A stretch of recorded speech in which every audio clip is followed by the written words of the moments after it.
यदि आप लॉ पढ़ना चाहते हैं तो कहीं और क्यों जाना। हमारे ऐप को डाउनलोड करें और लॉ पढ़ें। नमस्ते सदावत्सले मातृभूमि।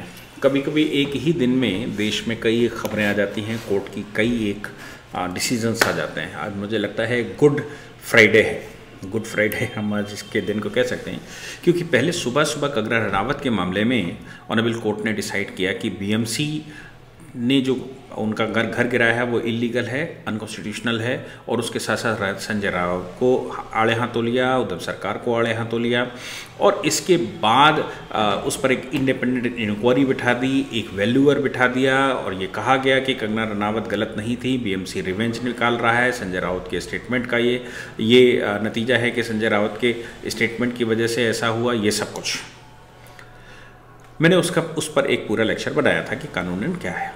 उससे पहले भी कंगना रनावत के मामले में मैं आपको कई बार इस पर सूचनाएं देता रहा, और आज दूसरी बड़ी सूचना अर्णब गोस्वामी के मामले में आई। हम सबको याद होगा कि अर्णब गोस्वामी के मामले में अर्णब गोस्वामी की गिरफ्तारी कर ली गई थी, और उनकी गिरफ्तारी करके उनको जब जेल भेज दिया गया तो हाई कोर्ट में उनकी जो बेल एप्लीकेशन या एफआईआर क्वेश्चन एप्लीकेशन थी उस पर डिस्पोजल करने के बजाय हाई कोर्ट ने वो पहले तो 3-4 दिन खींचा, और 3-4 दिन खींचने के बाद उसको डिसमिस करते हुए कह दिया कि आप सेशन कोर्ट जाइए। मामला ऑनरेबल सुप्रीम कोर्ट आया। ऑनरेबल सुप्रीम कोर्ट में ऑनरेबल जस्टिस चंद्रचूड़ की बेंच में वो फंस पड़ा। ऑनरेबल जस्टिस चंद्रचूड़ ने उस समय इंतरिम बिल देते हुए अर्णब गोस्वामी को दिवाली का गिफ्ट दिया था, और दिवाली मनाने के लिए उनको स्वतंत्र छोड़ा गया था कि वो अपने घर में जाकर दिवाली मनाएं। लेकिन उस समय भी ऑनरेबल जस्टिस चंद्रचूड़ ने ये कहा था कि ये बड़ी शर्मसार बात है कि जब न्याय में स्वतंत्रता को भंग किया जा रहा हो, किसी भी व्यक्ति के खिलाफ इस तरह की कार्रवाइयाँ की जा रही हों, तो वो न्यायालय में आए और न्यायालय उसको इंसाफ देने के बजाय उसको लटकाए, और लटकाने के बाद उसको डिस्पोजल गलत तरीके से कर दे। इसको सामान्य जन की भाषा में अगर कहेंगे तो ये कहा जाता है कि कोर्ट मैनेज हो गया, सरकार से मैनेज हो गया होगा। हालांकि मैं इसको नहीं मानता। ऑनरेबल कोर्ट की अपने विवेक है, अपने विवेक के अनुसार वो जिस समय वो निर्णय लेते हैं, निर्णय लेते समय दिमागों में क्या बातें रहती हैं वो डिपेंड करता है। दूसरा, हम कह भी नहीं सकते ऑनरेबल कोर्ट के खिलाफ, अगर कहते हैं तो वो कंटेम्प्ट ऑफ कोर्ट भी लगता है। इसलिए कोर्ट ने जो कहा होगा उस समय ऐसे ही कहा जा सकता है कि उनके मस्तिष्क पर किस प्रकार का प्रभाव रहा होगा ये तो वही जानते होंगे। लेकिन आज रेगुलर बेल की सुनवाई की गई। उस समय इंतरिम बेल दी गई और आज उसकी डेट रेगुलर बेल की लगाई गई थी। आज रेगुलर बेल अर्णब गोस्वामी को देते हुए जो ऑनरेबल सुप्रीम कोर्ट ने टिप्पणी की वो मुझे लगता है काबिले तारीफ है, और उस टिप्पणी को सभी को ध्यान में रखना चाहिए, सभी कोर्टों को ध्यान में रखना चाहिए, और कोर्टों को इंसाफ करते समय वो बातें ध्यान में रखते हुए ही इंसाफ करना चाहिए। उन्होंने कहा ऑनरेबल जस्टिस कृष्णा अय्यर के एक केस में, जिसमें राजस्थान जयपुर का मामला था, उस केस में ऑनरेबल कृष्णा अय्यर, हम सब जानते हैं कि ऑनरेबल कृष्णा अय्यर के जजमेंट्स आज भी बड़े प्रासंगिक हैं, और ऑनरेबल कृष्णा अय्यर के जजमेंटों के आधार पर ही पीआईएल का प्रिंसिपल निकला था उस समय, और सोशल इंटरेस्ट लिटिगेशन का प्रिंसिपल निकला था, सामान्य जनों की रक्षा का प्रिंसिपल निकला था। बहुत सारे principles honourable justice Krishna Iyer उस समय दे गए थे, जिनके आधार पर आज कोर्टों में जो हम न्यायिक सक्रियता देख रहे हैं वो उसके कर्णधार अगर कोई थे तो वो ऑनरेबल कृष्णा अय्यर थे। कृष्णा अय्यर के जजमेंट को कोट करते हुए ऑनरेबल सुप्रीम कोर्ट ने आज कहा, और उन्होंने कहा कि देखिए, ऑनरेबल कृष्णा अय्यर कहते थे कि बेल जो है वो अधिकार है, और बेल देना जो है वो एक तरीका है, जेल भेजना एक अपवाद है। यानी कि बेल देना न्याय की प्रक्रिया में आगे बढ़ना है, और जेल भेजना एक अपवाद है, इसलिए हर मामले में जेल में डाल देना ये उचित नहीं है। साथ में उन्होंने हाई कोर्ट को फिर से आड़े हाथों लेते हुए कहा कि हाई कोर्ट फेल हुआ है ये जानने में कि वाकई में मामला क्या था, और बेल देनी चाहिए कि नहीं देनी चाहिए। किसी भी एक व्यक्ति को बिना किसी कारण के एक दिन भी जेल में रखना, बड़ा महत्वपूर्ण कोर्ट ने इस पर टिप्पणी की है। किसी भी व्यक्ति को एक दिन भी जेल में रखना, उसके अधिकारों का हनन करना, उसकी लाइफ के कई एक वर्षों के ऊपर प्रहार करना है, उसकी रेपुटेशन के कई एक वर्षों के प्रहार करना है। उन्होंने कहा कि न्यायालयों की सक्रियता न होने की वजह से, न्यायालयों के मस्तिष्क न लगाने की वजह से सरकारें मुकदमा बना देती हैं, और पुलिस जिस समय मुकदमा बनाकर लगा देता है तो वो व्यक्ति खाली पीली ही सजा याफ्ता न होने के बावजूद वो जेलों में पहुंच जाता है।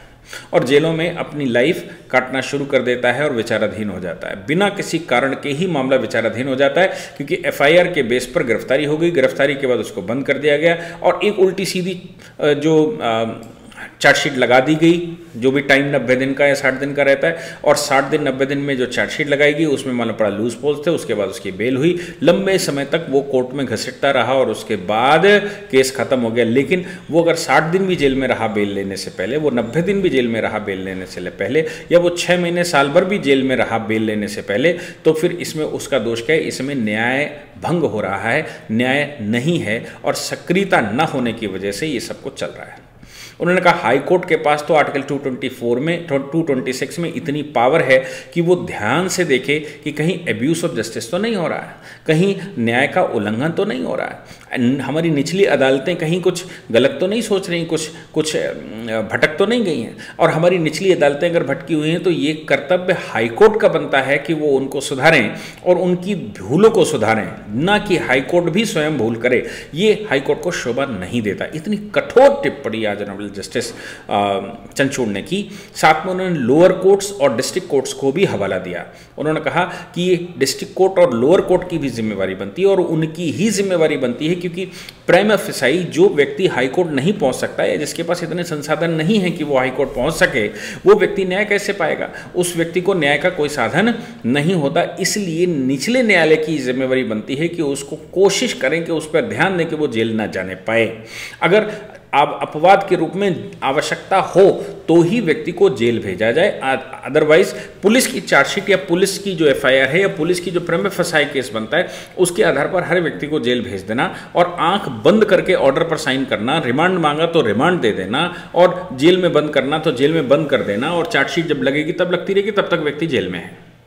आपने नीचे लोअर कोर्ट्स ने या डिस्ट्रिक्ट कोर्ट ने आपने बेल उसकी रिजेक्ट कर दी। अगर किसी व्यक्ति के पास संसाधन नहीं है कि वो हाई कोर्ट पहुंच सके और हाई कोर्ट के सामने आर्टिकल 226 क्लेम कर सके जिसमें हाई कोर्ट को एक्स्ट्राऑर्डिनरी पावर है, तो फिर वो व्यक्ति जेल में ही बना रहेगा। ये भी उसके अधिकारों का हनन है और ऐसे अधिकारों का हनन करने वाले हम सब की जिम्मेवारी बनती है कि उनके अधिकारों का हनन न होने पाए। अगर हम न्यायालय भी वैसा करता है तो ये नई टर्मिनोलॉजी इस्तेमाल करते हुए कोर्ट ने कहा कि अगर न्यायालय भी ऐसा कुछ करता है तो ये लीगल मैलिस होगी, ये जुडिशियल मैलिस होगी। और जुडिशियल मैलिस अगर हो रही है तो हमारे देश के लिए इससे शर्मसार कोई बात और नहीं हो सकती। और जब देश में कोई भी व्यक्ति अपने फंडामेंटल राइट्स मांगने आता है तो अगर न्यायालय उसमें इंटरवेन नहीं करेगा, सुप्रीम कोर्ट और हाई कोर्ट उसमें इंटरवेन नहीं करेगा जिसमें पुलिस प्रशासन सता रहा है, लोअर कोर्ट्स ध्यान नहीं दे रहे हैं, तो अगर हाई कोर्ट और सुप्रीम कोर्ट उसमें इंटरवेन नहीं करेगा तो फिर कौन करेगा?